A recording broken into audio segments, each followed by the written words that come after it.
Bismillah ar-Rahman ar-Rahim, in the name of God, the compassionate, the merciful.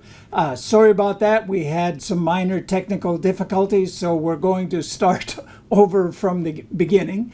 My name is Ibrahim Hooper. I'm National Communications Director for the Council on American Islamic Relations, the nation's largest Muslim civil rights and advocacy organization. We're here today to outline a new report that we're releasing today, Directory of American Muslim Elected Officials. First of all, we'll hear from our CAIR's National Executive Director, Nihad Awad, N-I-H-A-D, A-W-A-D, who will offer a few words of introduction. Nihad. Thank you, Ibrahim. Assalamu alaikum, peace be to you. Bismillah ar-Rahman ar-Rahim, in the name of God, the compassionate, the merciful. The Council on American Islamic Relations, CAIR, and Jetpac are excited to announce the release of the first ever National Directory of Local, State, and Federal elected American Muslim officials and judges.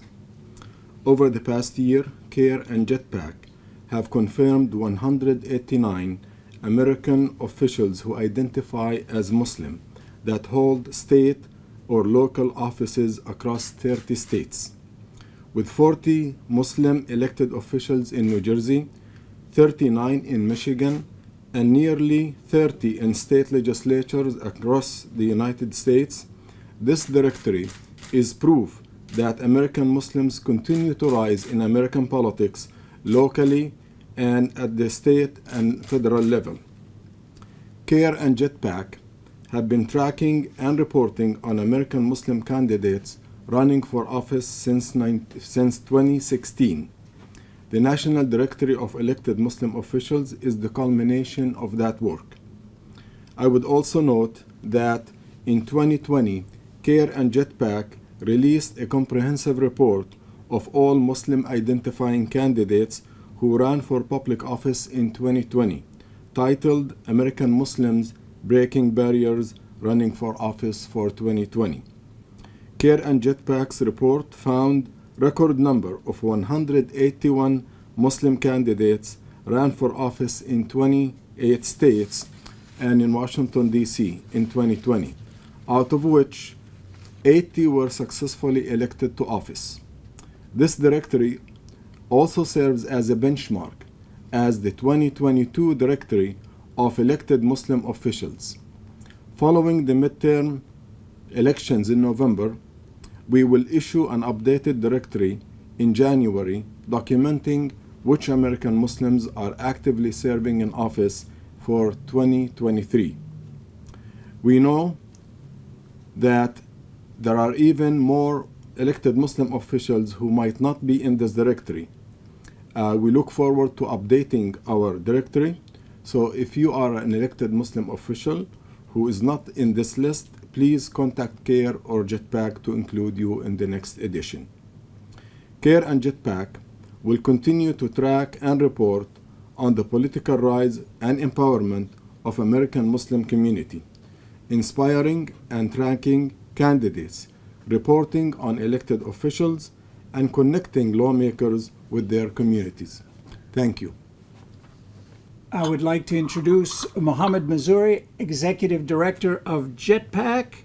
All right, we have Mohammed Mazzouri now. I'd like to hear a few words from the Executive Director. All right, thank you for that introduction. I apologize if I have to watch you on my phone on the live stream to see when I'm on.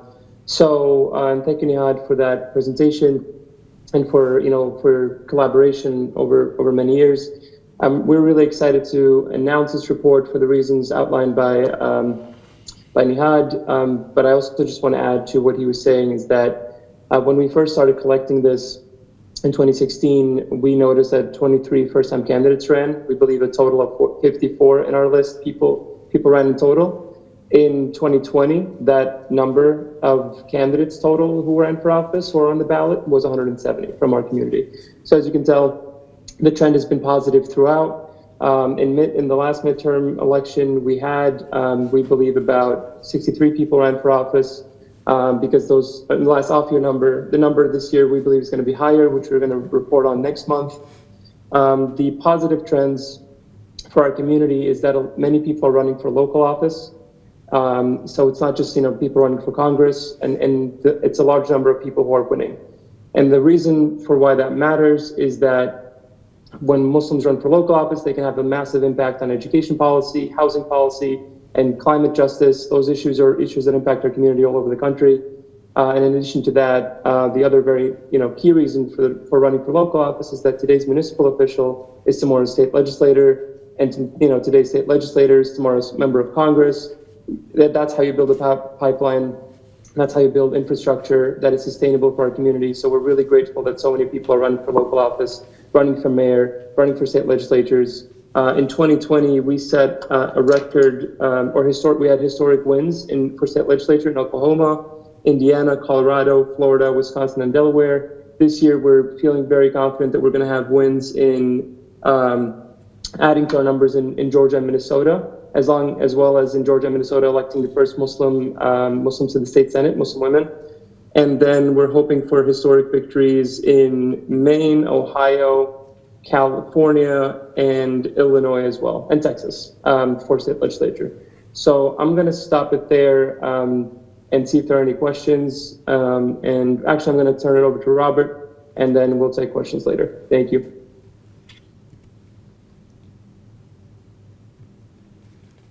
All right, and finally, we'll have a few concluding remarks from CAIR's Government Affairs Director, Robert McCaw. Thank you very much, Ibrahim. Assalamu alaikum. Again, my name is Robert McCaw. I'm CAIR's National Government Affairs Director. I've been with CAIR since 2011, right before that historic 2012 election.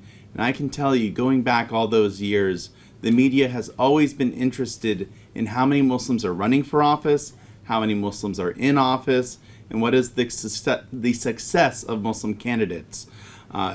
This directory is a culmination of several years of work to track and report the viability of Muslim candidates in larger races. And we are now at the point where we can not only just track candidate victories, but we are now documenting this in a directory of elected Muslim officials.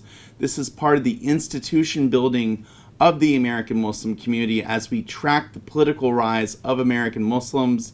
This will become an annual report that CAIR and Jetpac will collaborate on together. And we now have a benchmark of success for the American Muslim community. It's very enheartening to see that American Muslims are running for office and they have the trust of their communities to represent that broader interest. This isn't just Muslims electing Muslims, this is entire communities electing Muslims. And we're going to reflect this reality in this report.